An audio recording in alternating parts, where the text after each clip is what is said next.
पाकिस्तान में लाहौर से इस वक्त हमें डॉक्टर जो राबिया नूर हैं उन्होंने ज्वाइन किया है। उनकी तरफ चलते हैं, उनसे कुछ लाहौर की सूरत हाल पूछते हैं। एक्चुअली उन्होंने वहाँ पे देखा कि आप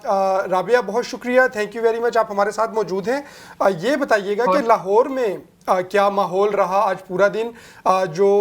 टेलीफोन सर्विस है उसको मुअत्तल किया गया, मोबाइल सर्विस को, इंटरनेट सर्विस मुअत्तल रही, इससे क्या मुश्किलात आई लोगों को, और ओवरऑल जो इंतखाबी प्रोसेस है वो कैसे इफेक्ट हुआ इस तमाम हथकंडों से?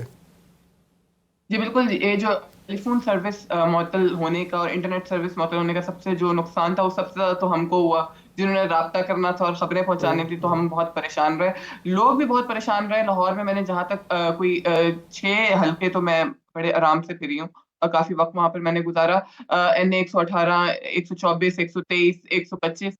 इन तमाम हल्कों में मैंने देखा कि लोग जो थे बहुत परेशान थे एक दूसरे से राब्ता करने, लेकिन मुझे एक्साइटमेंट बहुत नजर आई लोगों की। सबसे अहम चीज़ जो मैंने देखी कि वहाँ पर मैं जब देख रही थी कि बच्चे भी मौजूद थे जिन्होंने वोट भी कास्ट नहीं करना था, तो मैंने लोगों से सवाल पूछा कि बच्चों के आने का मकसद क्या है? तो उन्होंने कहा कि ये चूँकि हम हक़ राय-दही इस्तेमाल करना है, वोट हमने कास्ट करना है, तो this is like an Eid for us.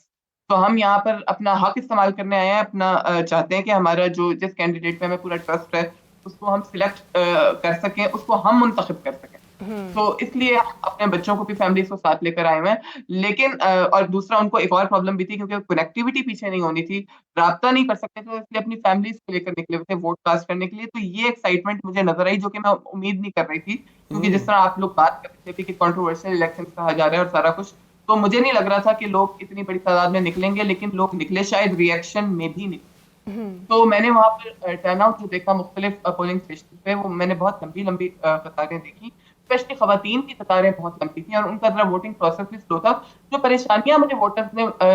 बताई, जो मैंने वहाँ पे जानने की कोशिश की, तो वो सबसे ज़्यादा परेशानी ये थी कि मेजॉरिटी वोटर्स का जो पोलिंग स्टेशन था, वो बहुत दूर बन गया था उनके जहाँ पोलिंग स्टेशन होना चाहिए था या जहाँ वो एक्सपेक्ट कर रहे थे, जहाँ वो रहते हैं। तो इवन कि मैं वैसे ही रहा, क्योंकि मैंने सारा दिन इस बात का इंतज़ार किया कि मुझे मौका मिले मैं शेखुपुरा जाके अपना वोट कास्ट करूँ, क्योंकि मेरा अपना वोट शेखुपुरा में। सो आई कुडन्ट डू दैट। और ऐसे बहुत से लोग थे जिनका कहना था कि हमारा हमेशा लाहौर में था और एकदम फैसलाबाद में बन गया। So there was a family जिसमें मिसेस जो है वो शालामार लिंक रोड पे अपना वोट कास्ट करके आई थी, मियाँ यूईटी में कास्ट करने आए थे, और एक और हज़रत जो थे वो उनका रिहाइश जो थी वो रायवेंड के पास थी और वो वोट कास्ट करने यूईटी में, university of engineering and technology में आए। तो इस तरह बहुत से लोग थे और जो लाइनों में खवातीन खड़ी हुई थी उनमें बहुत से खवातीन के मसाइल थे, जो कि कहा जा रहा था कि हामला खवातीन के लिए और बुजुर्गों के लिए, माजूर अफराद के लिए स्पेशल इंतजाम किए जाएंगे, जिसको मैं खास तौर पे मॉनिटर करना चाहती थी, देखना चाहती थी कि क्या सूरत हाल है। तो वहाँ लंबी कतारों में जो प्रेग्नेंट खवातीन खड़ी हुई थी वो मुसलसल ये रिक्वेस्ट कर रही थी कि उनको जगह दी जाए कि वो आगे जाकर वो कास्ट कर सकें, लेकिन अब मुमकिन नहीं हो पा रहा था। तो खासी अब बहुत से लोगों को मैंने, बहुत सी ऐसी खवातीन हैं जिनको मैंने वापस पलटते हुए देखा कि वो अब थक हार कर वापस पलट रही थी। तो ये मसाइल जो थे वो थे जो नजर आ रहे थे लोगों के जो पोलिंग बूथ थे वो मुख्तलिफ राबिया, शहर में आई भी थिंक हमारे जो एनालिस्ट हैं सैयद मुश्तबा साहब, वो आपसे कोई क्वेश्चन करना चाह रहे हैं। अच्छा राबिया, मैं ये आपसे पूछना चाहूँगा कि आपने अभी बात की कि लोगों में काफ़ी एक्साइटमेंट नज़र आ रही थी, जोश खरोश नज़र आ रहा था, ये क्या आपको ओवरऑल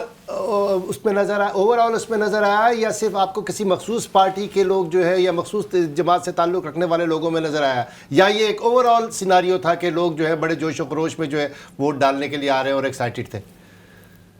क्योंकि मैं यहाँ लाहौर के अलावा पंजाब भर की सूरत हाल देख रही थी, तो मैंने जो मुख्तलिफ शहरों में भी देखा, ओवरऑल जोशो खरोश नजर आया। लेकिन जो मैंने आपको कहा ना कि रिएक्शन में भी लोग बहुत सारे जमा थे, तो मखसूस पार्टी की तरफ से भी मुझे ये नजर आया कि जो आज़ाद उम्मीदवार, जो पीटीआई के जो हिमायत याफ्ता उम्मीदवार थे, वो जो खड़े हुए थे, उनके जो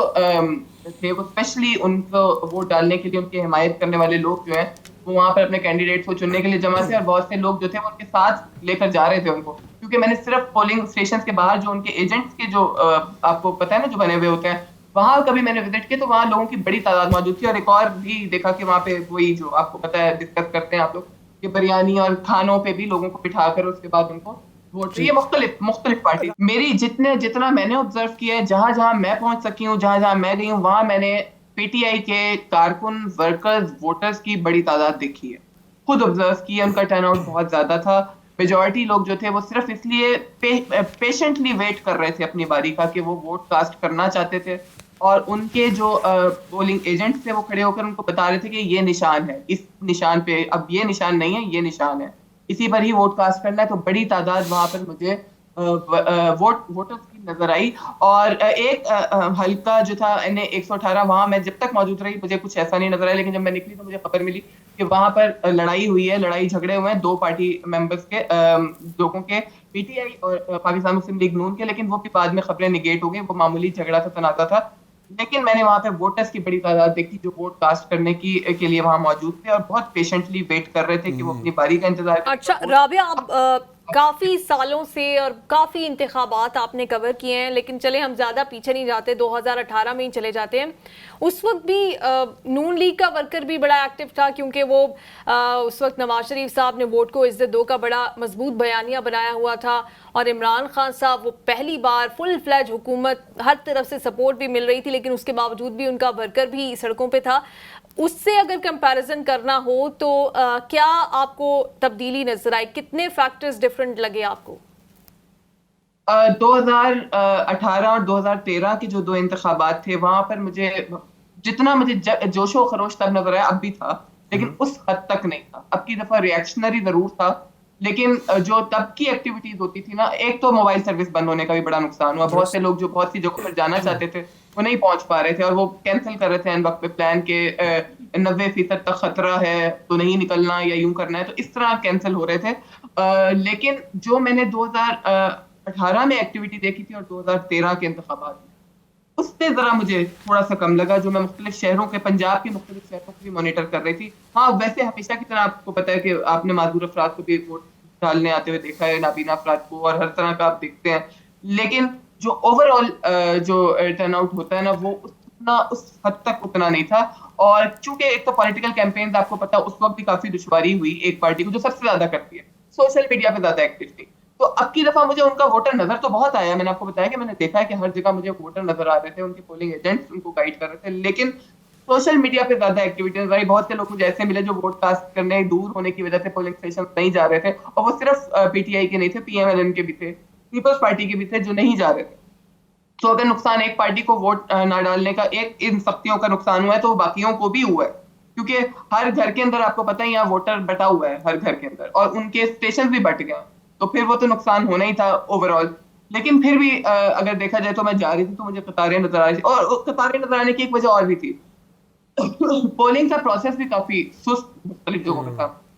देर से पोलिंग शुरू हुई, फिर एक दो जगहों पर अंदर प्रोसेस करते वक्त 6 लोगों को एक वक्त में घुसाने के बाद उनको निकालना बड़ा मुश्किल हो रहा था उनके लिए। तो पोलिंग का प्रोसेस भी बड़ा स्लो होने की वजह से कतार लंबी हो जाती थी। तो शायद उस लंबी कतार की एक वजह यह भी थी, लेकिन उसके बावजूद लोग उस पर जरूर निकल रहे थे। उनको ये था कि वो अपना वोट जरूर कास्ट करें, क्योंकि यही एक मौका। अच्छा, एक और अहम बात मैं जरूर कहना चाहूंगी, वो ये कि 2012 में भी और उसके बाद 2018 में भी और अब भी मैं 3 दफा मुख्तलिफ हलकों में गई, वहां पे वोट, पहले कैंपेन्स भी देखी, उसके बाद मैंने वोट कास्ट करते हुए भी देखा। आज भी जब मैं वहां से गुजर रही थी, हालात नहीं बदले, हालात वही थे, वही सड़कें टूटी हुई जहां से गुजर के जाती थी। मैं यही सोच रही थी कि हुकूमतें तरह तरह की आके चली गई, लेकिन हालात नहीं बदले, और लोग फिर इसी उम्मीद में, ये फिर भी ये बहुत अच्छी बात है कि लोग ये उम्मीद लगाते हैं और फिर से अपने नुमाइंदे मुंतखब करने के लिए जाते हैं, लेकिन हालात नहीं बदले। हालात उसी तरह से रहते हैं। मेरे ख्याल में एक बार इनसे कहें कि कराची का चक्कर लगाना है, आपको टूटी फूटी सड़कें तो मिल गई, कराची में शायद आपको सड़कें भी नहीं नजर आएंगी। अच्छा डॉक्टर साहब, मैं आपकी मौजूदगी से फ़ायदा उठाते हुए ये समझना चाह रहा हूँ,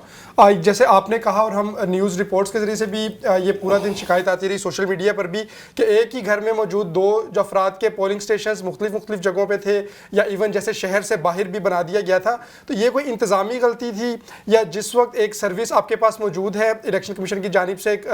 नंबर दिया गया था कि आप अपना शनाख्ती कार्ड का नंबर उस पर सेंड करें, आपको पता चल जाएगा आपका पोलिंग स्टेशन कहाँ पर है, तो क्या उस वक्त ये सहूलत भी थी कि अगर आपका पोलिंग स्टेशन कहीं दूर बन गया तो आप उनको रिक्वेस्ट कर सकें कि मेरा जो पोलिंग स्टेशन है वो ठीक किया जाए, या बस जो तय कर दिया इंतजामिया ने अब उसके ऊपर वो हरफे आखिर है? अच्छा, ये गलतियां पहले भी होती थी लेकिन इतनी आम नहीं थी। ये जब से बाई इलेक्शन इमरान खान साहब की वजारत उज़्मा गई, उसके बाद बाई इलेक्शन हुआ, बाई इलेक्शन में मैं खुद पाकिस्तान में मौजूद थी, मेरे घर के सारे लोगों के डिफरेंट डिफरेंट जगहों पे पोलिंग स्टेशन थे, उस वक्त से ये ज्यादा गलती शुरू हुई है राबिया। हाँ बिल्कुल, अब की दफा मैंने ये शिकायत भी ज्यादा देखी है।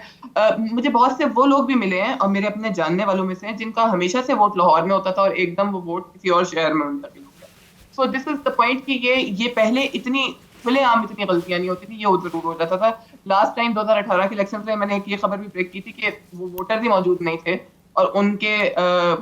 किसी प्लॉट के ऊपर उनके घर के वो इंदराज हुए हुए थे और इस तरीके से ब्रेकिंग हो रही थी, जो कि हर दफा धांधली आपको पता होती है इन्हीं तरीकों से। तो इस दफा मैंने ये देखा है कि वो वोटर्स जो थे, अच्छा और आपको वही एक और वही वाली बात जो सोशल मीडिया पे एक्टिविटी ज्यादा होती है, सोशल मीडिया पे अपना स्टांस देने को, एक पोस्ट करने को ज्यादा अहमियत देते हैं आजकल के दौर में, जो अब जो वक्त आ गया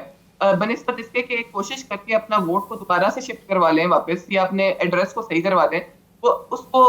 सोशल मीडिया पे प्रमोट करने पे ही इक्तफा करके भी बैठ जाते हैं। ये भी एक इसमें एक फैक्टर है कि बहुत से लोग ये शिकायत तो करते मिलेंगे, ये हो गया जी, ये धांधली का एक तरीका है, लेकिन ये नहीं करेंगे कि उस तरीके का हल भी तो निकालो, कंप्लेंट करो। लेकिन जिन लोगों ने वोट कास्ट करना था, जिन्होंने रिएक्शनरी वोट का, वो अपने उन दूर दूर के पोलिंग स्टेशन तक भी गए हैं। वो वही वोटर है जो हमेशा से